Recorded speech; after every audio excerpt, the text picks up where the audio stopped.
10 साल तक अगर आपने अनएथिकल काम किया, वो 10 साल तक वो पैसा आपके पास रहेगा। 11वें साल जड़ से उखाड़ के फेंक के आपको तो बर्बाद करेगा ही, आपकी जनरेशन को भी बर्बाद कर देगा।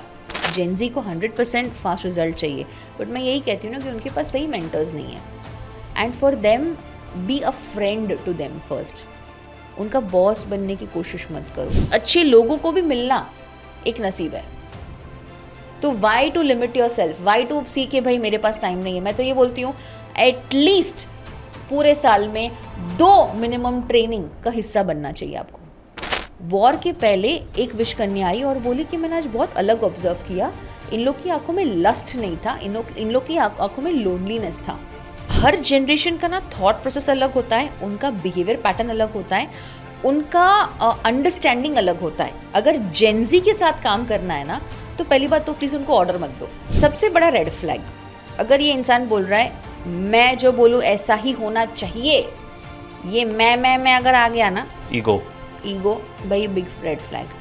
सेकंड, ये इंसान सुनता सबकी है, करता मन की है। ओके मानसी जी, जैसे आपने मास्टर्स किया है अर्थशास्त्र में जी, तो सबसे सिग्निफिकेंट टेक अवे क्या है चाणक्य नीति में या अर्थशास्त्र में लीडरशिप के लिए? सबसे बड़ा टेक अवे है कि आपके पास सही मेंटर्स होने चाहिए। जैसे हम कहते हैं कि राजा से बड़ा राजगुरु होता है, जी, हर एक की लाइफ में एडवाइजर्स की जरूरत पड़ती है। एडवाइजर कैन मेक यू और ब्रेक यू। एंड हमारी लाइफ में एडवाइजर्स बहुत आ जाते हैं। अब आप कहोगे पर ये कैसे? जिनको आपके सब्जेक्ट के बारे में नहीं पता वो भी अपना ओपिनियन दे देंगे, आपको एडवाइस कर देंगे, बट उसको हम सही एडवाइजर नहीं मानते। मेंटर परमानेंट होते हैं, एडवाइजर सिचुएशनल होते हैं, और दोनों की ज़रूरत पड़ती है। तो सबसे बड़ा मेरा टेक अवे ये है कि आप अपनी लाइफ में जब भी कोई डिसीजन लेते हो, एक बार डिस्कस करके करो। और आपकी लाइफ में अगर सही मेंटर्स है तो आपकी लाइफ सॉर्टेड है। तो पहला तो ये। दूसरा एंड मोस्ट इंपॉर्टेंट, सीखना कभी बंद नहीं करना है। अर्थशास्त्र में है 6000 सूत्र, और स्टार्टिंग के जो सूत्र है वो लीडरशिप के ऊपर है। जैसे हम कहते हैं ना कि लीडर बिजनेस में भी बिना लीडरशिप के बिजनेस आगे नहीं बढ़ता। सिमिलरली जब राजा राज्य चला रहा है तो उसको एक अच्छा लीडर बनना है, और उसके लिए उसका सीखना बहुत ज़रूरी है। हम कई बार जब बहुत सक्सेसफुल हो जाते हैं हम सीखना छोड़ देते हैं। तो अर्थशास्त्र का सबसे second and most important learning है सीखना छोड़ना नहीं है। And third and most important, always be humble. कई बार आप देखो हमारा ईगो बीच में आ जाता है, हम बहुत ही एरोगेंट हो जाते हैं, और इसकी वजह से अच्छी अच्छी अपॉर्चुनिटी चली जाती है, लोग चले जाते हैं और रिश्ते खराब हो जाते हैं। तो रिश्तों को कैसे मेंटेन करना, कैसे अपने आप को ग्रो करना और साथ ग्रो करना, ये भी अर्थशास्त्र सिखाता है। हाँ, बहुत बार हमने अभी रिसेंटली देखा है कि जिनको बहुत जल्दी फेम मिला है जी, ईगो की वजह से बहुत कुछ ऐसा कर देते हैं जो उनको नहीं करना चाहिए था। यस, जैसे हम कहते हैं ना कि किसी को एरोगेंटली आपने हर्ट कर दिया जी, एंड बिना सोचे आपने बोल दिया। एंड कई बार ऐसे भी होता है कि हम ईगो में आके किसी और का ईगो हर्ट करने की कोशिश करते हैं, लेकिन वो हम ये नहीं देखते कि एक बार बोले हुए शब्द आप वापस नहीं ले सकते। और इसलिए हम कहते हैं कि एज अ लीडर आपका एक एक शब्द बहुत अमूल्य है, बहुत कीमती है। तो जो भी बोलो सोच समझ के बोलो। बिल्कुल ठीक। लेकिन लोग सोचकर बोलते नहीं है ना। आज जेनजी आ गई है, मिलेनियल्स आ गए हैं, वो सोचे बिना बोल देते हैं जी। उनको कैसे सिखाया जाए? देखिए, उनको सिखाना नहीं है, उनके साथ काम करना है। हर जनरेशन का ना थॉट प्रोसेस अलग होता है, उनका बिहेवियर पैटर्न अलग होता है, उनका अंडरस्टैंडिंग अलग होता है। अगर जेनजी के साथ काम करना है ना, तो पहली बात तो प्लीज़ उनको ऑर्डर मत दो, उनके साथ डिस्कस करो, उनकी आइडिया सुनो। वो ज़्यादा सोशल मीडिया यूज़ कर रहे हैं। अब यहाँ पे मैं ये नहीं कह रही कि आप और मैं यूज़ नहीं कर रहे, बट जितना वो क्रिएटिविटी वहाँ पे लेके आते हैं ना, उतना शायद मैं और आप, हमारी लिमिटेशन है। तो जेनजी के साथ अगर काम करना है तो पहले तो उनको सुनो, उनको ऑर्डर मत दो। दूसरा एंड मोस्ट इंपॉर्टेंट, देखो उनको ना फ्रीडम चाहिए। वो किसी के अंडर काम कर ही नहीं सकते। That's a psychology and that's okay, that's a personal choice. जैसे मैं आपको बोला कि अगर आप उनको ऑर्डर दोगे ना तो वो आपके साथ काम नहीं करेंगे, बट अगर आप उनको फ्रीडम देते हो तो आप देखना उनका सबसे बेस्ट क्रिएटिविटी निकल के आता है। एंड हमारे केस में कैसा होता है ना कि जैसे आपका जनरेशन है, हमारा जनरेशन है, probably 9 to 5 job is more preferable, या अगर कोई बिजनेस कर रहा है तो फैमिली मैनेज बिजनेस है एक्सेट्रा। यहाँ के केस में फ्रीलांसिंग ज़्यादा नॉर्मल माना जाता है, एक नॉर्मल करियर माना जाता है आज के इसमें। जेनजीज को मल्टीपल लोगों के साथ साथ में काम करना है। सो चीज़ें चेंज हो रही है, तो वो हमें एक्सेप्टेंस बढ़ाना है उस चीज़ को लेके। एंड आप ये एक्सपेक्ट नहीं कर सकते कि भाई हम उनको बॉन्ड में रखेंगे तो हमारे साथ 3-4 साल काम करे। फोर्सफुली काम आप नहीं कर सकते जेनजी के साथ। जेनजी का सबसे बड़ा क्वेश्चन होता है कि अगर इसमें मुझे कोई फायदा नहीं है, what's in it for me, तो मैं काम करूंगा ही नहीं। आप जितनी मर्जी पुरानी फिलॉसफी ले आओ, जितना मर्जी प्रूवन फैक्ट ले आओ, what's in it for me, अगर वो what's in it for me नहीं मिला उनको तो वो काम करना ही शुरू नहीं करेंगे, आपको सुनेंगे भी नहीं। करेक्ट। एंड कैसा होता है ना कि एज अ ह्यूमन साइकोलॉजी आप ये चीज़ समझो कि किसी को अगर आप रिस्पेक्टफुली बात करोगे तो सामने वाला भी आपको रिस्पेक्ट देगा, बट अगर आप ऑर्डर ही दोगे, आप रिस्पेक्टफुली बात नहीं करोगे, they would not want to work with you. And Gen Zs के लिए रिस्पेक्ट एंड फ्रीडम, ये तो मेरे हिसाब से सभी के लिए लागू पड़ता है देखा जाए तो, बट उनको आप बोलते ना इम्पोज मत करो और उनको ऐसे बंधन में मत बांधो and let them use their own creativity. हाँ, हो सकता है कि शायद उनको आपकी तरह बिजनेस एक्यूमेन ना हो, बट वो सीखना चाहते हैं, सिखाओ एंड उनको फ्रीडम के साथ काम करने दो। I think that's the best thing we can do. Okay, किसी भी बिजनेस में स्ट्रैटेजिक डिसीजन मेकिंग में डेलीगेशन होनी चाहिए या पर्सनल इन्वॉल्वमेंट होनी चाहिए? इसके दो परसेप्शंस है। डेलीगेशन तो जैसे हम अगर ग्लोबल बिजनेस सीखते हैं तो सिखाया जाता है हमें कि डेलीगेट करो, बट आचार्य चाणक्य ये सिखाते हैं अर्थशास्त्र में कि राजा के पास भी स्ट्रैटेजिक एक्यूमेन होना चाहिए। स्ट्रैटेजिक थिंकिंग एक स्किल है जो हमें सीखना है। आप डेलीगेट करो, प्रॉब्लम नहीं है, बट कई बार होता है ना, आपको भी अपना दिमाग लगाना है। आप सोचोगे, आपने सुना रहेगा ये चीज़ के कई बार हम कहते हैं ना कि हमारे बॉस अपना दिमाग नहीं यूज़ करते, या एम्प्लॉयज़ कंप्लेन करते हैं कि यार ये सबकी बात सुनता है, खुद का दिमाग नहीं यूज़ करता है, ये वो एक्सेट्रा। ये क्यों होता है? बिकॉज आपने तभी सिर्फ डेलीगेट कर दिया। ऑफकोर्स आपके पास दूसरी चीज़ें भी, you want to scale the business जो भी है, लेकिन जब आप खुद ये स्किल डेवलप करते हैं, आप देखना आप बेटर डिसीजंस ले पाते हैं। और स्ट्रैटेजीज को समझना ये खुद में एक चैलेंज है। आपको पता है सर, लोगों को स्ट्रैटेजी और टैक्टिक्स के बीच में फर्क नहीं पता होता है। सही कह रहे हैं आप। स्ट्रैटेजी को टैक्टिक बोलते हैं, टैक्टिक को स्ट्रैटेजी बोलते हैं, और स्ट्रैटेजीज भी कॉपी पेस्ट होती है। सी, जैसे बिजनेस में कहते हैं ना कि चीज़ें री इन्वेंट मत करो, बट जब स्ट्रैटेजी की बात आती है, what worked in the past may not work in the future. और एडवाइस ले लो, डिस्कस कर लो। हमें लगता है भाई हमने 10 जगह ये स्ट्रैटेजी यूज़ की, अप्लाई हो गई, अभी ये पैटर्न में चल रहा है। हो सकता है सिचुएशनल केस में वो चल भी जाए, बट जब आप कोई बिजनेस स्ट्रैटेजी बना रहे हो, उसके लिए समय चाहिए, उसके लिए वो स्ट्रेंथ चाहिए, रिसोर्सेज चाहिए, बहुत सारे फैक्टर्स आ जाते हैं। बट अगर आप बोलो कि यार बिकॉज मैंने अब तक ऐसा किया तो मैं ऐसे ही स्ट्रैटेजीज बनाऊंगा, दिस डजंट वर्क। वो टाइम के साथ, ज्योग्राफी के साथ या बिजनेस के अकॉर्डिंगली चेंज हो सकती है। रेलेवेंट रहना है। स्ट्रैटेजीज को समझने के लिए भी आपके पास वो स्ट्रैटेजिक थिंकिंग का एक्यूमेन बोलो या स्किल बोलो होना जरूरी है। अर्थशास्त्र के अकॉर्डिंग टैक्टिक और स्ट्रैटेजी में डिफरेंशिएट कैसे करते हैं? अर्थशास्त्र ही नहीं, रेगुलरली अगर हम समझे, स्ट्रैटेजी लॉन्ग टर्म जी, टैक्टिक शॉर्ट टर्म। स्ट्रैटेजी आप एक विजन बेस्ड बनाते हो, टैक्टिक सिचुएशनल होता है। स्ट्रैटेजी समटाइम्स आप इंस्पायर होकर रिपीट कर सकते हो, टैक्टिक आप रिपीट नहीं कर सकते। और स्ट्रैटेजी हमेशा बोलते हैं ना, बैकअप को लेके आप बोलते हैं ना, आप बैकअप करो या आप उसको लॉन्ग विजन में, लॉन्ग टर्म में लेके जाओ। टैक्टिक का ऐसा नहीं है, टैक्टिक्स बैकअप में नहीं रहते।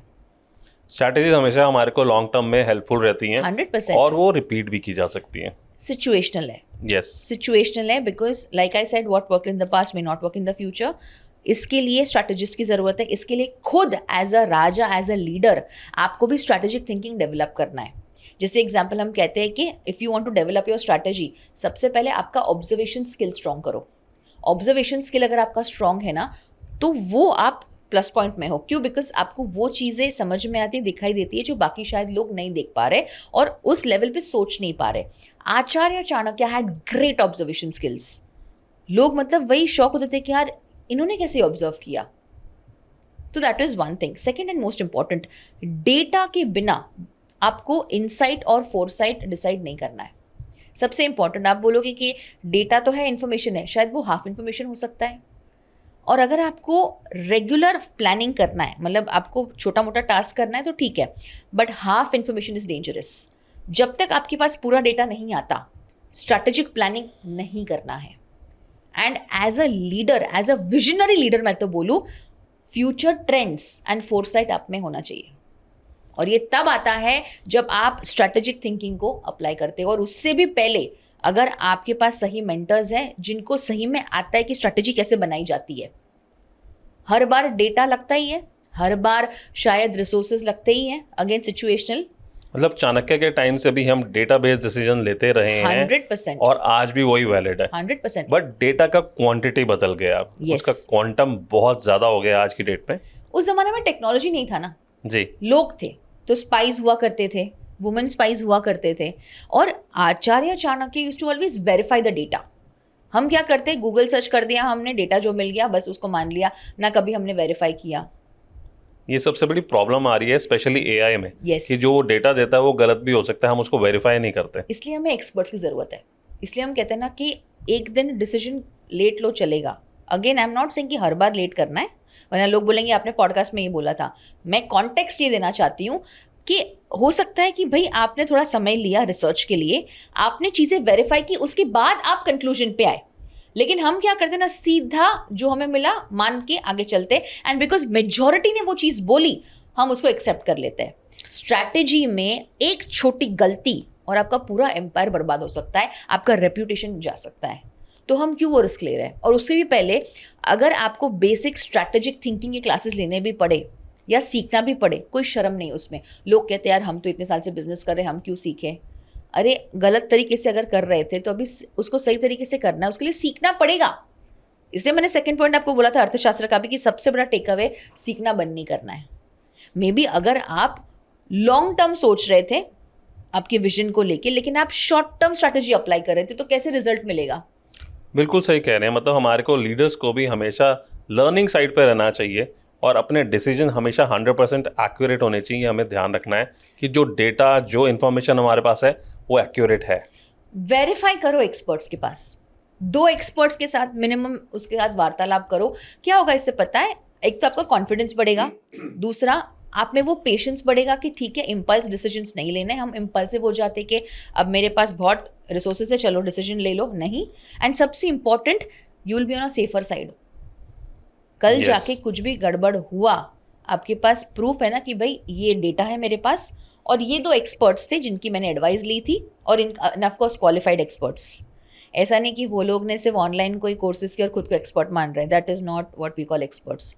May be they can be I would say mini experts, but major experts है जो इतने सालों से काम कर रहे हैं, या प्रॉबेबली जिनको इतने साल का अनुभव है और जिनको पता है ग्राउंड लेवल रियलिटी क्या है, उनको मैं एक्सपर्ट मानती हूँ। तो ये चीज़ का ध्यान रखना है। अपने एक्सपीरियंस से भी आप एक्सपर्ट बन सकते हैं जी। इनफैक्ट अगर आपके पास कोई फॉर्मल एजुकेशन नहीं है बट उस कैटेगरी या उस फील्ड में आपके पास इतना ज़्यादा एक्सपीरियंस है, तो भी आप एज एन एक्सपर्ट वो राय दे सकते हैं या एडवाइस दे सकते हैं। मैं तो ये बोलती हूँ, एक बहुत अच्छी चीज़ मैंने सीखी थी कि आप एडवाइस तभी तो जब आपसे पूछी जाती है, उसकी वैल्यू होती है। जी। हम गुड फेथ में सामने वाले को एडवाइस देने जाते हैं, सामने वाला सुन भी ले, लेकिन शायद वो अप्लाई ना करे, तो हमें हर्ट होता है कि यार इतनी अच्छी एडवाइस दी, लोगों को अच्छे एडवाइज़र मिलते हैं, मैं तो अच्छा कर रहा हूँ इसके लिए, मैं तो अच्छी कर रही हूँ इसके लिए काम। लेकिन जब आपको पूछा जाता है और जब तब आप एडवाइस देते हो ना, उसकी वैल्यू अलग होती है। जब सामने वाला रिसीविंग एंड पे ही नहीं है, yes. तो आपको देने का कोई फ़ायदा नहीं है। फ्री की चीज़ वैल्यू नहीं करते लोग, राइट? ऐसा कहते भी हैं, लोग मानते भी इस चीज़ को। तो जब आप किसी को फ्री में एडवाइस देने जाते हो, सबसे पहले उनको लगेगा यार इसका कुछ वेस्टेड इंटरेस्ट है या इसको क्या फ़ायदा है। भले ही आपने अनइंटेंशनली वो चीज़ की है, आपने कोई हिडन मोटिव के साथ नहीं किया है, लेकिन मैं ये बोलती हूँ कि लीडर्स को तभी ही एडवाइस देनी चाहिए जब उनको पूछा जाए। और ये मैंने अपने बहुत सारे अलग अलग बिजनेस जो पार्टनर्स है, एसोसिएट्स है, उनके साथ मैंने ये चीज़ सीखी है। बिकॉज मेरा कैसा था कि as a speaker, as a coach, initial days पे before I came as a director, we want to help people, we want to inspire people. तो हम सबको एडवाइस देते बैठते हैं एंड हमें लगता है कि यार इसका अच्छा ही हो रहा है, हमारा इंटेंट क्लियर है। लेकिन एट द रिसीविंग एंड, अगर जैसे आपने बोला कि वो रिसीविंग के मोड में नहीं है जी, तो आपके एफर्ट्स भी वेस्ट गए, ना वो वैल्यू रहेगी, and may be you know they would not even apply for sure. तो आपको और हर्ट होगा कि यार मेरा टाइम का वैल्यू नहीं किया गया। बट जब आप एज अ डायरेक्टर आते हो, जब आप एक बड़े लेवल पे इन अ पोजीशन भी आते हो, आपका एक एक शब्द कीमती होता है। इसलिए हम कहते हैं ना कि जो हायर लेवल के लीडर्स होते हैं मेजरली इंट्रोवर्ट्स होते हैं, उनको मज़ा नहीं आ रहा है इंट्रोवर्ट बनने में, but now with power comes responsibility. Yes, definitely. और लोगों को कॉन्टेक्स्ट चेंज करने में टाइम नहीं लगता। तो इसकी वजह से सोच समझ के एडवाइस दो और उन्हीं को एडवाइस दो जिनको वैल्यू है, जिनको आपकी कदर है और जिनको आपके समय की भी कदर है। हाँ, आज की डेट में तो आपकी एडवाइस को हाफ एडवाइस बना के उसको मिस इंटरप्रेट भी कर देते हैं। क्या होता है ना, जब आपने कोई एडवाइस दी एग्जाम्पल, और आपने गुड फेथ में एडवाइस दी एंड भगवान की दया से वो एडवाइस काम आई और उस इंसान को सक्सेस मिल गया जी, तो भी लोग क्रेडिट नहीं देते कि भाई इस इंसान ने मुझे गाइड किया था। Number 1 situation. नंबर 2, अगर भगवान ना करे कुछ अनसर्टनिटी आई तो क्या बोलेंगे, आपने तो बोला था ये करने के लिए, सारा ब्लेम आप पे आ जाएगा। सारा ब्लेम आप पे आ जाएगा। भले आपका इंटेंट गलत नहीं था, आपने तो गुड फेथ में ही आपने एडवाइस दी थी ना, बट बिकॉज कुछ गलत गया and human tendency we want to blame others. Yes, तो अच्छा करो तो भी प्रॉब्लम, ना करो तो भी प्रॉब्लम। इस वजह से मैं ये बोलती हूँ कि भाई अगर आपको पूछे, आप तभी ही डिस्क्लेमर दे दो कि भाई देखो हम ये बता रहे हमारे एक्सपीरियंस के तौर पे, रिस्पॉन्सिबिलिटी आपकी है। बिकॉज अगर आप उसकी रिस्पॉन्सिबिलिटी ले लोगे तो हो सकता है कि सामने वाला टेकन फॉर ग्रांटेड एटीट्यूड में आ जाए, प्रोक्रेस्टिनेट करे, अप्लाई ना करे जो आपने सिखाया है या आपने जो गाइड किया है, तो how are you responsible for that. जैसे आपने गाइड किए उसके अकॉर्डिंगली नहीं चले, उसमें कुछ ऑल्टर कर दे और रिजल्ट्स नहीं आए तो आपको ब्लेम कर देगा। कई बार कैसा होता है ना कि बिकॉज उनको सेफर साइड पर रहना है तो they will of course blame you. And even मैंने देखा है काफ़ी बार जिनको लीडरशिप का बेस नहीं समझ में आता या प्रॉबेबली जिनके पास सही मेंटर्स नहीं होते ना, वो लोग हमेशा किसी का क्रेडिट खा लेते हैं। आप कभी भी देखना, let's not take any names, but बहुत मेजर केस में हमने देखा हुआ है कि फेस ऑफ द कंपनी है या प्रॉबेबली ये लीडर्स है जिनके पीछे बहुत लोगों ने मेहनत की है, बहुत लोगों ने एडवाइस दिया है जी। लेकिन जब कुछ अच्छा होता है लीडर खुद को ही वाह बोलता है कि यार मेरी वजह से हुआ। भाई आपके पीछे बहुत सारे लोग थे जो शायद कभी कैमरा के सामने आएंगे भी नहीं। वो तो छोड़ो, लोगों को ये भी नहीं पता कि आपका खुद का दिमाग नहीं था, किसी और का दिमाग था। ना आपने उसको कॉम्पेंसेट किया, ना आपने उस इंसान की कदर की, और ना ही आपने इंश्योर किया कि भाई पब्लिकली बोलूँ कि अगर मुझे ये सक्सेस मिला है तो इसके पीछे लोगों का हाथ है। तो पूरी टीम क्रेडिट देना चाहिए, वो बिल्कुल देना भूल जाते हैं। ये जो हम लीडरशिप लेसन सीखते हैं ना, और जो लीडरशिप कोड्स भी होते हैं, that you praise in public, you criticise in private, ये हकीकत है। It is not just a quote देखा जाए तो ये चीज़ हमें ध्यान रखनी है कि भाई जब हम कोई लीडरशिप लेसन्स, जैसे आप लिंक्डइन से भी अगर खोलो तो बहुत सारे लर्निंग्स कोट्स आते रहते हैं, ये सिर्फ वो पोस्ट के लिए नहीं है, वो एप्लीकेशन के लिए भी है। ट्रू लीडरशिप क्वालिटी है वो 100%। एंड पब्लिकली अगर आप अप्रिशिएट करते हो, पब्लिकली अगर सामने वाले की कदर करते हो, वो और वो जेन्युइनली, ऐसा नहीं सिर्फ दिखाने के लिए, वो बहुत फ़र्क पड़ता है। वो इंसान आपके लिए और काम करेगा या करेगी। वाई? बिकॉज आपने उसकी वैल्यू की। बेसिक ह्यूमन टेंडेंसी है, हर एक को रिस्पेक्ट चाहिए। एंड अगर आपने जेन्युइनली अप्रिशिएट किया ना, तो वो सारे एफर्ट्स उसके वर्थ लगते हैं उस दिन कि यार अच्छा है मैंने 2 घंटा एक्स्ट्रा काम किया, वर्थ था आज। नॉट एवरीबडी वॉन्ट्स मनी, वो तो बाई डिफॉल्ट एक नीड है ही, but basic respect and most importantly उस इंसान की आपने कदर की। क्यों होता है कि किसी की अच्छी सैलरी पैकेज है, किसी को बहुत अच्छा पे, लेकिन जॉब नहीं करना वहाँ पे? क्यों होता है? कई बार लोग इतने क्रिएटिव होते हैं लेकिन साइलेंट हो जाते हैं, उनको कंट्रीब्यूट नहीं करना होता है बिकॉज आपने वैल्यू नहीं किया। और लोगों को लगता है यार अगर हम हर बार अप्रिशिएट करेंगे तो शायद ये सर पे चढ़ जाए। नहीं, वो उसका मोटिवेशन है, उसका वो साइकोलॉजिकल नीड है यार। और अगर आपने 2 अच्छे शब्द बोल के उसके काम को अप्रिशिएट किया, बहुत फर्क पड़ता है। लोग नाम को अप्रिशिएट करते हैं, अरे अच्छा ये अच्छा नहीं है। काम को अप्रिशिएट करना है ना भाई, उसको कंफ्यूज क्यों कर रहे हो? आज अच्छा बोल रहे हो, कल बोल रहे हो बुरा है, कल बोलोगे ऐसा है। काम को अप्रिशिएट किया एक सेफर साइड है, और उसको भी काम में मजा आएगा कि यार ठीक है एक्नॉलेजमेंट हो रहा है। लोगों को कई बार ये भी नहीं पता होता है कि भाई इस इंसान ने मेरी टीम से रात को 2 घंटा बैठ के काम किया है, इसने वीकेंड पे भी काम किया है। एक थैंक यू बोलने में क्या जाता है? स्मॉल थिंग्स लीडरशिप में, it's not always about the big strategies. आपका small behaviour has big impact. 24/7 job है हमारी लीडरशिप। अब आपसे एक नेक्स्ट क्वेश्चन करता हूँ कि लीडरशिप में स्ट्रैटेजीज फॉर्मुलेट करते हुए कौन सी गलतियाँ नहीं करनी चाहिए? सबसे बड़ी गलती जो मैंने प्रीवियसली भी बताया, जो आपने पास्ट में स्ट्रैटेजी बनाई उसको कट कॉपी पेस्ट मत करो।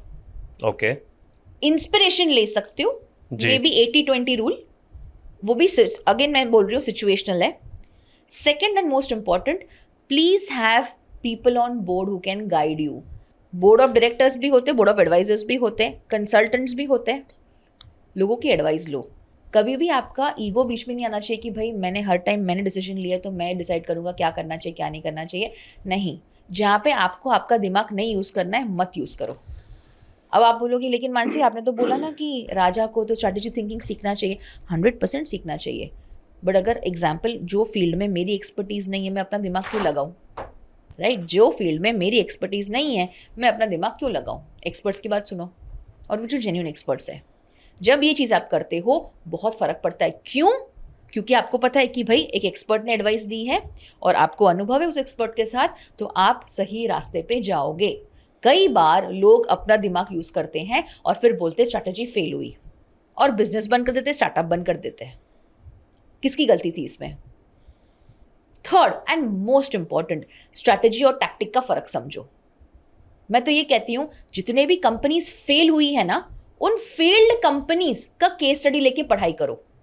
क्यों?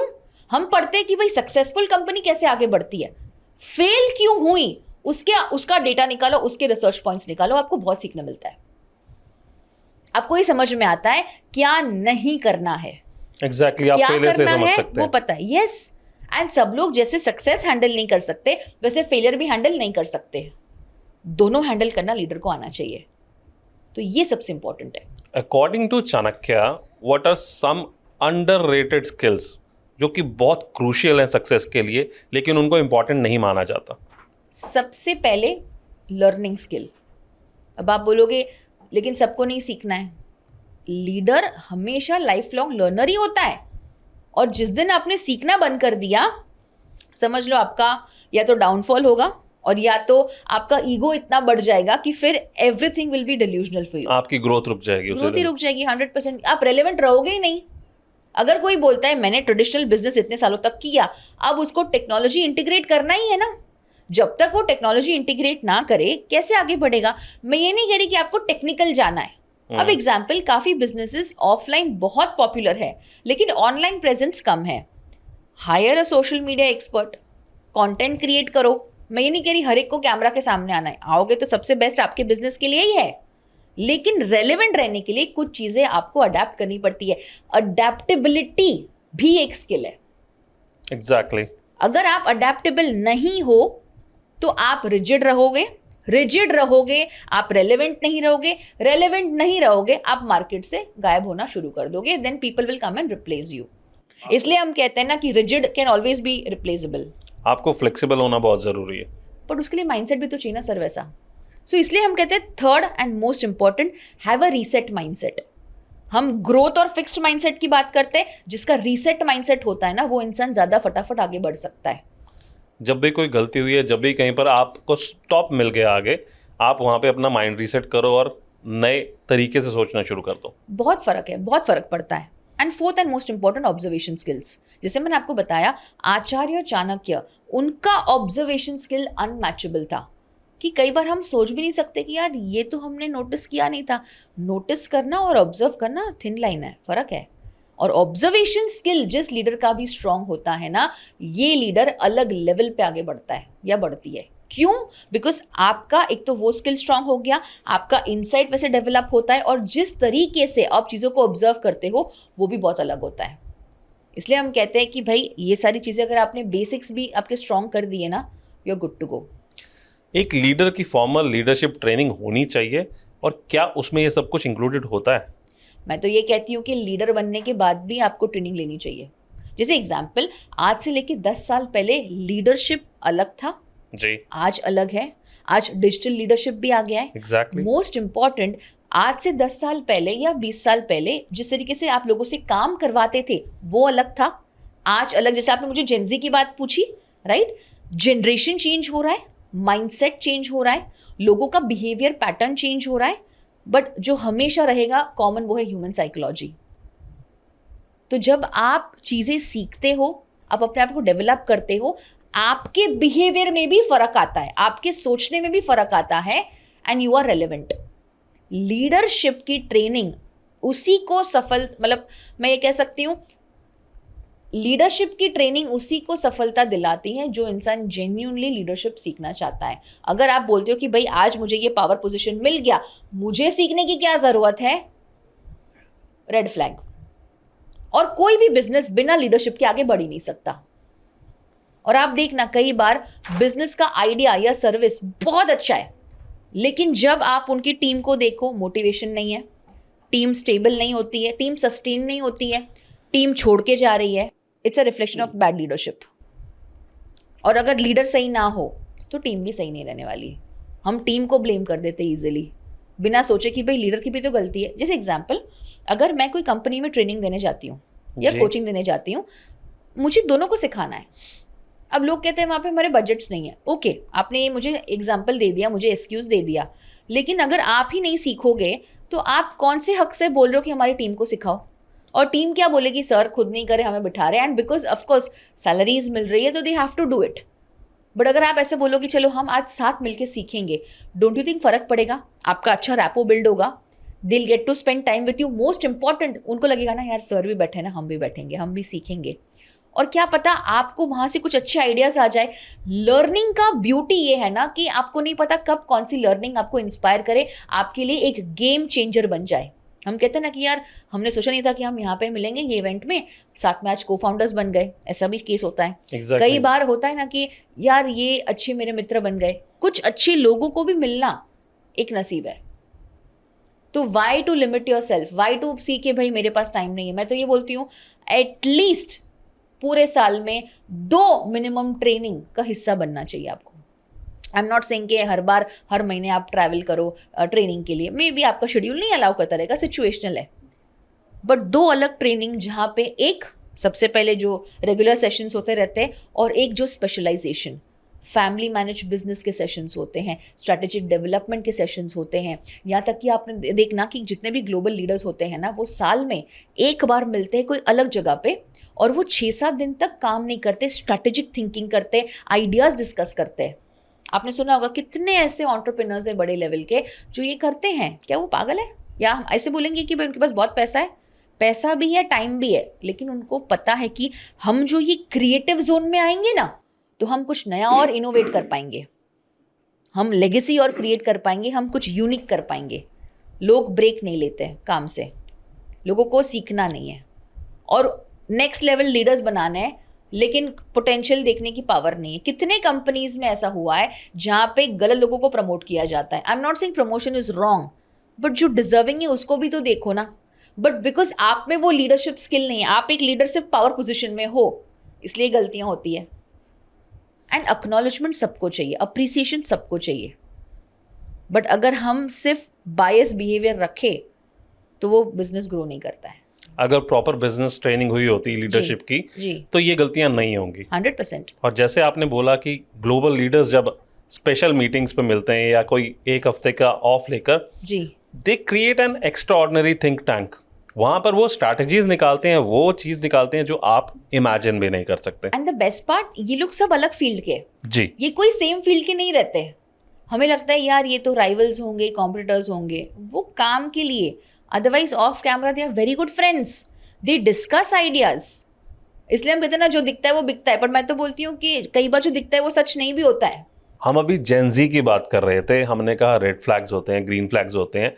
जनरली लीडरशिप के लिए आप कौन से रेड फ्लैग्स बोलते हो और कौन से ग्रीन फ्लैग्स बोलते हो? कोई 2 एग्जांपल्स दीजिए।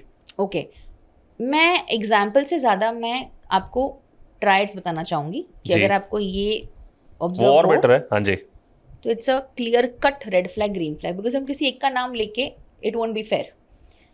सबसे बड़ा रेड फ्लैग, अगर ये इंसान बोल रहा है मैं जो बोलूँ ऐसा ही होना चाहिए, ये मैं अगर आ गया ना, ईगो भाई, बिग रेड फ्लैग। सेकंड, ये इंसान सुनता सबकी है, करता मन की है, another big red flag. Third, इसको आप कितने भी अच्छे आइडियाज़ दे दो, हर बार अगर वो रिजेक्ट ही करता है ना, अगेन रेड फ्लैग। अब आप बोलोगे लेकिन हो सकता है आइडिया रेलिवेंट ना हो। नहीं, आप सुन तो लो, लोग सुनते नहीं है। उसने प्रेजेंटेशन आधा खत्म नहीं किया, आप बोलते हो नहीं चलेगा, next. Why do you dismiss somebody's emotions? It's a red flag. अगर आप सामने वाले को हर बार पब्लिकली क्रिटिसाइज करते हो, बिग रेड फ्लैग।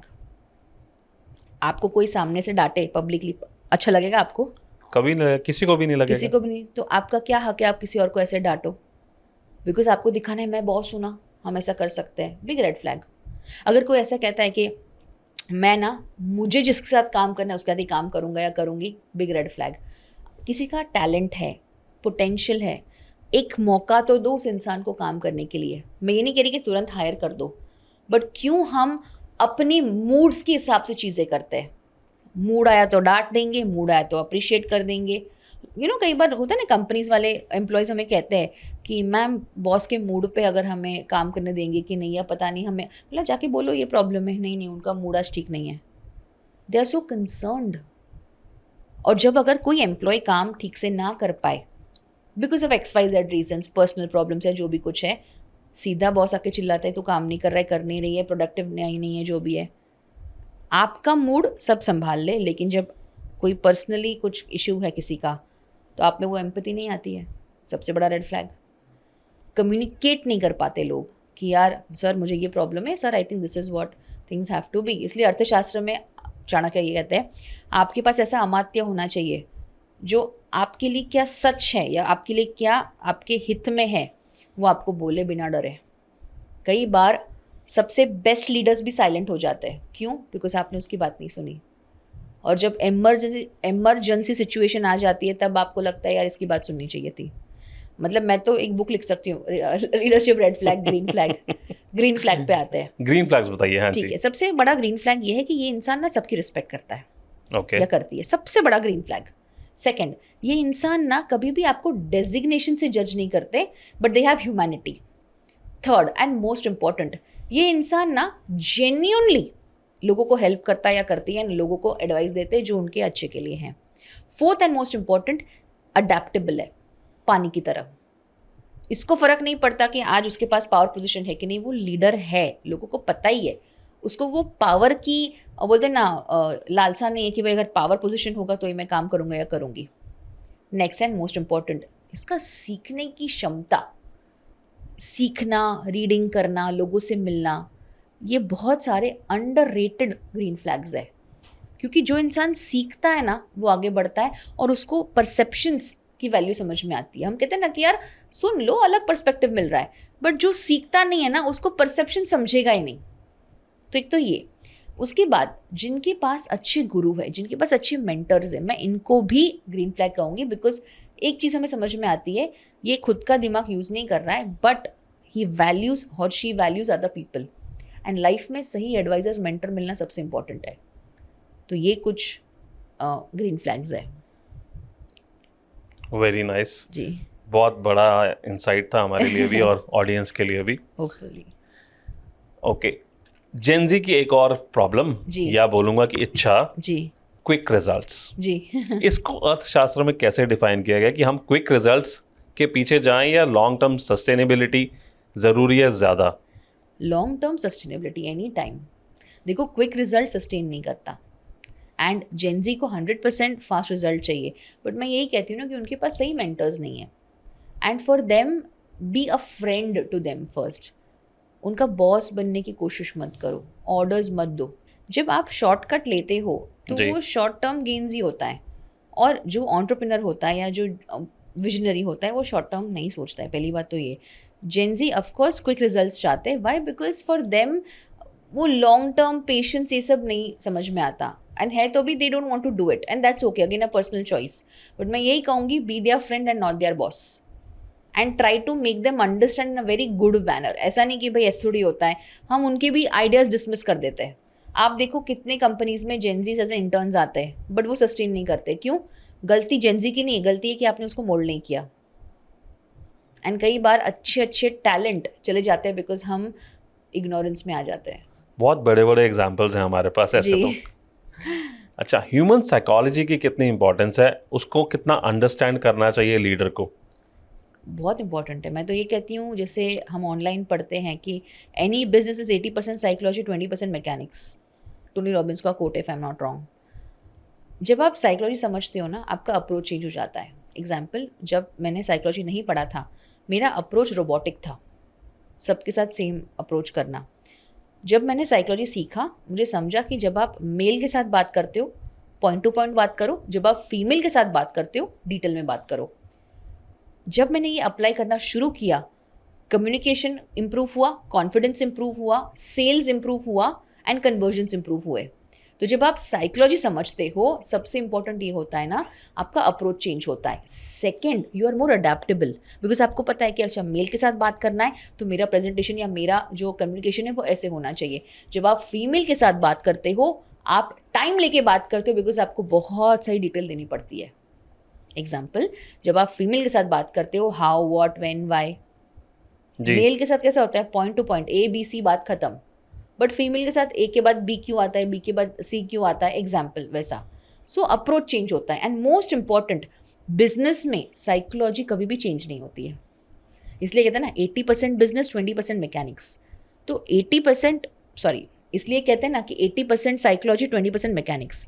इसलिए बिजनेस में 80% साइकोलॉजी का अगर यूज़ हो रहा है तो हम क्यों नहीं सीख रहे। इसके लिए मैं आपको एक वीडियो भी सजेस्ट करना चाहूँगी। It's called tale of two brains by Mark Gungor. It's on YouTube. Tale of Two Brains. Yes, Tale of Two Brains, mark ginger. हंस के आप पागल हो जाओगे, इतने फनी वे में साइकोलॉजी पूरा डिकोड किया हुआ है, बहुत मज़ा आता है। बट देन यू रियलाइज़ कि ये रियलिटी है। एंड जब आप स्ट्रैटेजी बनाते हो और अगर आपको साइकोलॉजी का ज्ञान है तो आपकी स्ट्रैटेजीज भी वैसी रेलिवेंट बन जाती है, बिकॉज आपको पता है कि ह्यूमन नेचर कैसे होता है, ह्यूमन बिहेवियर पैटर्न्स कैसे होते हैं, and how to deal with male and female. Okay, according to Chanakya Niti, how do leaders can leverage psychological insights to motivate and influence others? In a very easy manner. जब आपके पास example, मैं ये कहती हूँ कि 6 human needs अगर आपने समझ लिए, किसी की 2 साइकोलॉजिकल नीड आपने फुलफिल कर दी ना, चीज़ें आपके फेवर में आती है। हर इंसान की जैसे बेसिक नीड है रिस्पेक्ट जी, हर इंसान की बेसिक नीड है कि उसको कोई सपोर्ट करे या कोई प्यार से बात करे। नाउ प्यार does not mean lovey dovey, I mean कि generally in a friendly manner. जैसे आपको मैंने बताया कि अगर आप रिस्पेक्ट के साथ किसी के साथ बात करते हो या बिहेव करते हो, एक तो सबसे बड़ा ग्रीन फ्लैग वो हो जाता है। दूसरा, people would want to work with you. अपने सारे टीम मेंबर्स के साथ आप रिस्पेक्ट से बात कर रहे हैं। आपकी इवन जो कोर टीम नहीं भी है, दैट्स अ बेसिक नीड। अच्छा, कई बार ऐसा होता है ना, कोई इंसान जिसे हम कहते हैं कि उसको बहुत कुछ कंट्रीब्यूट भी करना है लेकिन कोई इसको पूछता ही नहीं है। तो जब आप साइकोलॉजिकल नीड समझते हो, ये बहुत फ़र्क पड़ता है। दूसरा, जब आपके पास साइकोलॉजिकल इंसाइट्स होते हैं कि भाई अब तक ना ये सारे पैटर्न्स में चीज़ें चल रही थी, आपकी डिसीजन मेकिंग में फ़र्क आना शुरू होता है। एग्जाम्पल, आचार्य चाणक्य ये कहते हैं कि जब वॉर होता था, अलेक्जेंडर को हराने में हाथियों का हाथ था। अब आप बोलोगे ये कैसे? एग्जाम्पल, जितने भी इनके टीम मेंबर्स थे अलेक्जेंडर के, उनको घोड़ों से डील करना सिखाया था और घोड़े हाथी को देख के डर जाते हैं। तो जब इनके पास ये सारे इंसाइट्स आ गए तो इन्होंने समझ लिया कि भाई इनके पास हाथी नहीं है तो हम हाथी से वॉर करेंगे। हाथी को देख के घोड़े काँप रहे हैं, ठीक है, और हाथी को देख के सोल्जर्स ने अपना मोटिवेशन छोड़ दिया। क्यों? उनको कभी किसी ने सिखाया नहीं कि हाथी के साथ लड़ते कैसे। अगेन साइकोलॉजिकल इंसाइट, ये था एग्जाम्पल 1। और ट्रेनिंग नहीं दी गई। सेकेंड, अगर आपने चाणक्य की कोई भी कहानियाँ पढ़ी हैं तो ऐसा कहते हैं कि विष कन्याएं थी उस टाइम पे, दे वर वुमेन स्पाइस। तो साइकोलॉजिकल इंसाइट्स वो लेके आती थी। कैसे? जैसे उनको बेचते थे ये अलेक्जेंडर की टीम में, तो they use to study body language, they use to study the patterns. अब जब आप विष कन्या कहते हो तो इनका जॉब ये होता है कि जो भी इंफॉर्मेशन है वो लेके आना। बाकी बहुत सारी चीज़ें भी होती है, बट अगर हम ये कॉन्टेक्स्ट में बात करें तो वॉर के पहले एक विष कन्या आई और बोली कि मैंने आज बहुत अलग ऑब्जर्व किया, इन लोग की आंखों में लस्ट नहीं था, इन लोग की आंखों में लोनलीनेस था। अब ये एक साइकोलॉजिकल इंसाइट है कि भाई इनकी फैमिलीज को ये लोग मिस कर रहे हैं। तो चाणक्य जी ने ये सोचा कि एक काम करो, कल से आप ज़्यादा वक्त बिताओगे इनके साथ, बिकॉज कभी भी इंसान को ना आप पहले मन से तोड़ते हो फिर तन से तोड़ते हो। जब ये आपको और देखेंगे तो क्या होगा ना, इनको अपने फैमिली की याद आएगी, किसी की मम्मी, किसी की बहन, किसी की बेटी। और मन से टूट गए तो तन से भी थकाट होनी है आगे जाके। क्यों? क्योंकि then they will be like मुझे काम नहीं करना, मुझे वॉर नहीं लड़ना, मेरा मोटिवेशन ही नहीं है। तो ऐसे सिचुएशंस में उस ज़माने में साइकोलॉजिकल इंसाइट्स काम आते थे। तो आप सोचो इंसान के बिहेवियर पैटर्न्स कितने प्रेडिक्टेबल है कि आप सामने वाले के बिहेवियर पैटर्न से इंसाइट्स लेके आप डील कर सकते हो। ऐसा नहीं कि आपको एक साइकोलॉजिस्ट बनना है या साइकेट्रिस्ट बनना है, बट बेसिक ह्यूमन साइकोलॉजी आपको आपकी इन्फॉर्म्ड डिसीजंस में आपको बहुत हेल्प करती है। वो साइकोलॉजिकल इंसाइट्स लेके उन्होंने उनकी मोटिवेशन तोड़ दी कि उसकी स्ट्रैटेजी बना ली कि इनकी मोटिवेशन कैसे तोड़ी जाए। यस आप सोचो ना कि अगर कोई आपको बोलता है कि सर आज इनका बिहेवियर बहुत अलग था, आप बोलोगे कुछ हुआ रहेगा, ठीक है। आचार्य चाणक्य एक एक इन्फॉर्मेशन की वैल्यू करते थे। हम कैसे करते डिसमिस, अरे ठीक है ना कुछ रहेगा, आप अपने को क्या छोड़ो। एक अच्छा इन्फॉर्मेशन आप डिसमिस कर रहे हो भाई, उसमें बहुत बड़ा राज छुपा है। अगर विश कन्या की बात उन्होंने उस टाइम पे नहीं सुनी थी तो आज कुछ अलग ही स्ट्रैटेजी होता था ना। इसलिए हम कहते हैं कि कोई क्या बोल रहा है, कुछ बकवास कर रहे तो बात अलग है, लेकिन अगर कुछ इन्फॉर्मेशन या कोई बात ऐसी गंभीर बातें हैं, सुनो। और सबसे पहले ना डिसमिस मत करो कि कुछ हुआ रहेगा या इग्नोरेंस में चीज़ें लॉस में जाती है। इसलिए हम कहते हैं कि साइकोलॉजिकल इंसाइट भी तब समझ में आता है जब आपका ऑब्जर्वेशन स्किल स्ट्रांग हो, जब आपके पास साइकोलॉजी का नॉलेज हो, and most important you're a very good listener. ये 3 अगर अलाइंड है ना, आप देखो फिर। कहते हैं a good listener is always a winner. Always. तो इसके लिए चाणक्य या अर्थशास्त्र में कोई एग्जाम्पल है आपके पास कि हमने कोई चीज़ इतनी ज़्यादा ऑब्जर्व करी हुई है कि उसको हम रिपीटेडली यूज़ कर रहे हैं उस प्रिंसिपल को या उस स्ट्रैटेजी को?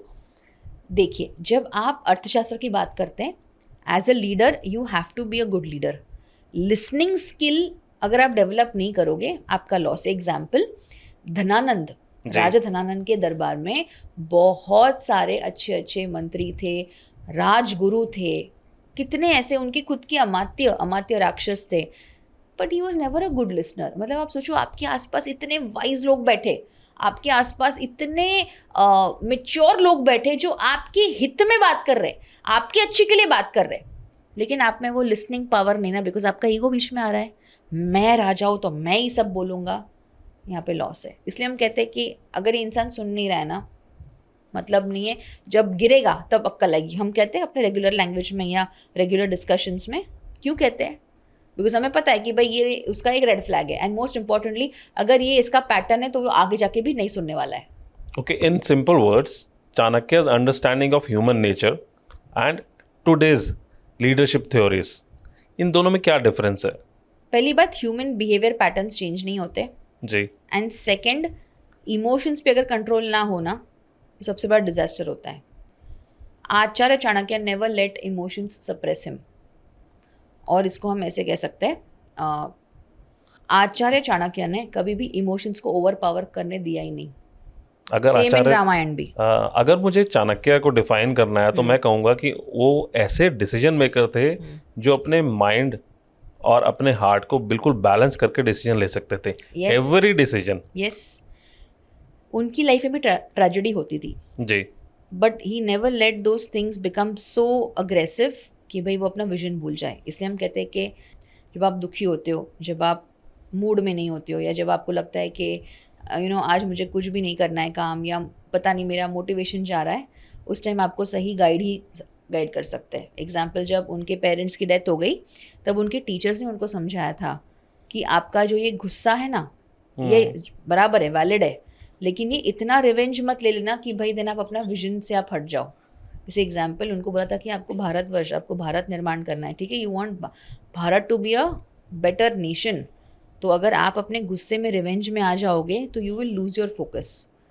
जब आपकी लाइफ में when you lose your parents, tragedy हो जाता है, यू लूज़ योर इमोशंस, आपको नहीं समझता हमें क्या करना है, एंड कई बार इवन छोटे से फेलियर या छोटे से सिचुएशंस भी हमें बहुत अफेक्ट कर जाते हैं। Everybody has different way of processing their emotions, right. तो ये केस में मैं ये कहना चाहूँगी कि always ensure you have right teachers, guides, mentors, advisors, जिसको भी आप बोलो, एंड एक लाइफ में ऐसा इंसान होना चाहिए as a mentor, as a teacher, और ऑल इन वन, कि जो अच्छा समय हो, बुरा समय हो, आपके साथ है। बिकॉज क्या होगा ना, हम जब इमोशंस के साथ बह जाते हैं, वो बड़ा डिजास्टर हो जाता है आगे जाके, and when you realise it's too late. As a leader, अगर हम एक स्ट्रॉन्ग सस्टेनेबल ऑर्गेनाइजेशन बनानी है तो चाणक्य के दिए हुए प्रिंसिपल ऑफ राजसूय को आज कैसे इम्प्लीमेंट किया जा सकता है? जिसको हम कहते हैं कि सप्तांग, 7 पिलर्स, आप उसकी पढ़ाई कर सकते हो, स्वामी अमात्य, जनपद, दुर्गा कोश, दंडमित्र। ओके, 7 पिलर्स अगर आपने समझ लिए, relevant to today's organisation also. Second and one of my favourite is raja rishi. आप राजा भी हो, आप स्पिरिचुअल भी हो. And I have personally experience this के भले मैंने आईटी इंजीनियरिंग किया हुआ है, इंफॉर्मेशन टेक्नोलॉजी, लेकिन मेरा आईटी हुआ in the sense inner engineering या inner transformation. Okay. So I would always suggest कि स्पिरिचुअलिटी आपको काम करती है. काम मतलब नॉट द KAAM, CALM मैं बोल रही हूँ. And it makes you a better thinker, it makes you more mature, it also makes you more wise in situations. ये रातों रात नहीं होता है. And I would always suggest, कितने भी आप बड़े राजा क्यों ना हो, if you don't have spirituality as your base, you are still somewhere less than being a successful राजा. और आप देखना दुनिया के जितने भी सक्सेसफुल लोग हैं, कहीं ना कहीं स्पिरिचुअलिटी उनकी बेस है. Okay, what are the ethical considerations for a leader in today's world, जहाँ पर हमारे को सिर्फ कॉम्पिटिशन्स को हटाना है और प्रॉफिटेबिलिटी अपनी मैक्सिमम करनी है? प्रॉफिटेबल करो, प्रॉब्लम नहीं है, बट एथिकली. आचार्य चाणक्य ने कभी नहीं बोला है कि अनएथिकल काम करना है. इनफैक्ट चाणक्य नीति ये कहती है 10 साल तक अगर आपने अनएथिकल काम किया, वो 10 साल तक वो पैसा आपके पास रहेगा. 11वें साल जड़ से उखाड़ के फेंक के आपको तो बर्बाद करेगा ही, आपकी जनरेशन को भी बर्बाद कर देगा. इसलिए हम कहते हैं मनी इज एनर्जी, और ये सच है. आज प्रॉब्लम नहीं आएगा, लेकिन जब हम कहते हैं ना कि जनरेशनल वेल्थ क्रिएट करना है, वो क्रिएट नहीं हो पाएगा. और ये honourable prime minister Narendra Modi ji ने बहुत बार अपनी स्पीच में ये बोला भी है. And this is also a proof that he understands Chanakya नीति एंड कौटिल्य अर्थशास्त्र. इसलिए हम कहते हैं ना कि आपको वो शॉर्ट टर्म गेन दिख रहा है कि भाई बहुत पैसे आने वाले हैं, आपने शॉर्ट कट ले लिया, आपने अनएथिकल काम कर लिया, अभी प्रॉब्लम नहीं है, आगे जाके बैकफायर करेगा. जब आपको लॉन्ग टर्म सस्टेन करना ही है तो अनएथिकल काम करना ही क्यों है? आज प्रॉब्लम नहीं, अगले 10 साल प्रॉब्लम होने ही वाला है बाद में, इससे बेटर अभी कर लो. आज की डेट में लीडरशिप के लिए आप कौन सी बुक्स रिकमेंड करेंगे जो हमारी ऑडियंस को डेफिनेटली पढ़नी चाहिए? कोई भी अगर फर्स्ट टाइम लीडर बनना चाहे जी, तो उसको पढ़नी चाहिए the first 90 days by Michael Watkins. Second and one of my favourite is $1 Billion secrets by Raphael Badziag ji. And third Buddha and the badass by Vishen Lakhiani. मैं आपको राजा ऋषि की बात कर रही थी, स्पिरिचुअलिटी, उसमें बहुत सारे उसमें एस्पेक्ट्स भी हैं. Fourth I would say leadership wisdom by Robin Sharma. And fifth and of course my favourite I would say Chanakya's 100 Best Sutras. क्यों? बिकॉज जब आप लीडर बनते हो ना, आपको ग्लोबल पर्सपेक्टिव की भी ज़रूरत होती है. ऑफकोर्स हम एंशिएंट विजडम पढ़ ही रहे, लेकिन जब आप ग्लोबल लीडर्स को पढ़ते हो, जैसे आपको मैंने बोला कि कितनी कंपनी सक्सेसफुल हुई वो मत पढ़ो, कौन सी कंपनी फेल हुई उसका केस स्टडी रिसर्च करो, आपको समझेगा क्या गलती आपको नहीं करनी है. सेम केस जब आप अलग अलग लीडरशिप की बुक्स पढ़ते हो ना, आपका थॉट प्रोसेस मोल्ड होता है. You become a better leader, a better thinker, a better advisor. And क्या होता है जब आप बहुत डायमेंशंस में इवॉल्व होते हो, आपके बिजनेस में भी वो रिफ्लेक्ट होता है. क्यों रीडिंग हैबिट को एम्पलीफाई किया जाता है? क्यों ऐसे होता है? दुनिया के जितने सक्सेसफुल लोग हैं वो रीडिंग हैबिट को प्रमोट करते हैं. क्यों? कुछ तो फायदा होगा. आज की डेट में जो ग्लोबलाइजेशन हो रही है और टेक्नोलॉजिकल डिसरप्शन है, इसको लीडर्स कैसे हैंडल करें? अकॉर्डिंग टू चाणक्य नीति कोई प्रिंसिपल्स हैं जिनको फॉलो करके इसको बैलेंस किया जा सकता है? He was a great networker. आप देखो, नेटवर्किंग पहले भी था, अभी भी है. लोग बोलते हैं बिजनेस में नेटवर्किंग की ज़रूरत है, इसके लिए टाइम देना पड़ता है. जब आप लोगों से नहीं मिलते टाइम देके, तो वो फॉर्मल नेटवर्किंग हो गया. ग्लोबल लीडर्स आ रहे हैं, ग्लोबल कोलैबोरेशंस आ रहे हैं, अलायंसेस आ रहे हैं. ये सब कब होता है? जब आप टाइम देते हो. लीडर्स के पास टाइम ही नहीं होता. एंड वो भी छोड़ो, नेटवर्किंग में भी वो लोग टीम को भेज देते हैं. आजकल खुद जाना ही नहीं चाहते वो लोग. खुद जाना ही है. कितने exclusive board of director events होते हैं, मुझे अब बताइए. होते हैं इनवाइट ओनली इवेंट्स होते हैं. क्यों लीडर्स वहाँ पे नहीं जाते? आपको तो एक्सक्लूसिव इनवाइट आ रहा है. अच्छा, आप वो इवेंट्स में स्पॉन्सर कर दोगे, आप खुद ही नहीं जाओगे, लेकिन खुद नहीं जाते. ये क्या बात हुई? एंड अगर आप ग्लोबलाइजेशन बोलो, आपको लोकल मार्केट भी तो समझना है, ग्लोबल मार्केट समझना है, आपको रेलेवेंट रहना है. आपने सब अगर डेलीगेट कर दिया तो then you are a namesake leader. अब यहाँ पे थोड़ा कंट्रोवर्शियल मैं बोल रही हूँ कि भाई डेलीगेट नहीं करना है, डेलीगेट करना है, बट आपको भी प्रेजेंट होना है ना. मैं आपको एक और एग्जांपल देती हूँ. जब भी कोई एक्सपो होता है, आप देखना, अगर डायरेक्टर्स वहाँ पे प्रेजेंट नहीं है तो टीम का मोटिवेशन नहीं रहता है. एक्सपो 3 दिन के 4 दिन के होते हैं, हर इंडस्ट्री में होते हैं. If you are a board of director, try to be a part of the expo. आपको समझे ना समझे अलग बात है. जैसे एग्जाम्पल, मैं टेक्निकल बैकग्राउंड से नहीं हूँ, बट जब भी विन प्लस का एक्सपो होता है I make sure to attend it for all the 3 days. एक तो नेटवर्किंग होता है वहाँ पे, बेसिक चीज़ समझ में आती है, एंड ऑल्सो टीम का मोटिवेशन बढ़ता है. You can't be a director just for namesake, you have to be there. ये छोटी बात है लेकिन बड़ा इम्पैक्ट करता है. You have to be the part of the company and grow with it. Yes, जैसे हम कहते हैं जब इंसान ट्रैवल करता है ना, the person becomes a very different person. Same in business, कुछ आइडियाज आते हैं, कुछ क्रिएटिव हो जाता है, राइट? जैसे हम एग्जाम्पल कहते हैं कि स्टीव जॉब्स, नीम करोली बाबा जी, तो कुछ तो हुआ रहेगा. स्पिरिचुअल जर्नी थी ऑफ कोर्स, नो डाउट, लेकिन जब इंसान ट्रैवल करता है वो माइंड ओपन अप होता है. So if you want to be relevant, you have to travel. Like we say, exposure exposes more knowledge. 100% more knowledge. It gives you introduction to more people, more genuine people, and traveling से इंसान change होता है 100%. ये मैं मानती हूँ. आज के लीडर्स कैसे करेज, विजडम और कंपैशन ला सकते हैं, जैसे कि चाणक्य बोलते थे, अब उसके लिए क्या करना चाहिए उनको? Courage, compassion and wisdom. जी. करेज, सबसे पहले तो you have to get yourself trained, और वो मेंटर ही आपको करेज दे सकते हैं. So hire a good mentor. Compassion, अगर आप में इमोशंस समझने की क्षमता नहीं है, अगर आप में एम्पैथी और कंपैशन नहीं है, people will not work with you, and even if they do, it won't be long term. तो बहुत दिक्कत आने वाली है आपको अगर आप में कंपैशन नहीं है, आप में एम्पैथी नहीं है, आप में इमोशंस को समझने की ताकत नहीं है. So work on emotions, understand people's emotions. Wisdom, जैसे हम कहते हैं ना, एक बहुत फेमस मीम था कि how to tell somebody that you're stupid. तो ऐसा कहते हैं कि wisdom has been chasing you but you're running too fast. Okay. ठीक है, तो wisdom जब आना होगा आएगा, लेकिन आप में वो कैपेसिटी भी होनी चाहिए एंड वो मेच्योरिटी. जैसे राधा सर हमेशा मुझे कहते हैं, Mansi, age does not define maturity. कितने लीडर्स एजड है, कितने लीडर्स एक्सपीरियंस्ड है, मैच्योर नहीं है, और कितने यंग लोग हैं जो शायद एक्सपीरियंस्ड ना हो इतने, but they have maturity to understand things. इसलिए हम कहते हैं सबसे पहले have mentors, second understand emotions, and third, जब आपके पास कोई वाइज लर्निंग आ रही है ना, उसको सीखो, उसको अप्लाई करो. ऐसे ही इंसान विजडम नहीं लेता और ऐसे ही वाइज नहीं बन जाते. It's a process, it takes time. Wonderful. तो Mansi ji, thank you very much. It was very insightful session. आपके साथ बात करके भी बहुत मजा आया और बहुत नॉलेज भी मिली. Thank you. आप हमेशा मुझे आपके पॉडकास्ट में बुलाते हैं, मेरा सौभाग्य है. Thank you so much. Thank you once again. जी, and do like, share and subscribe.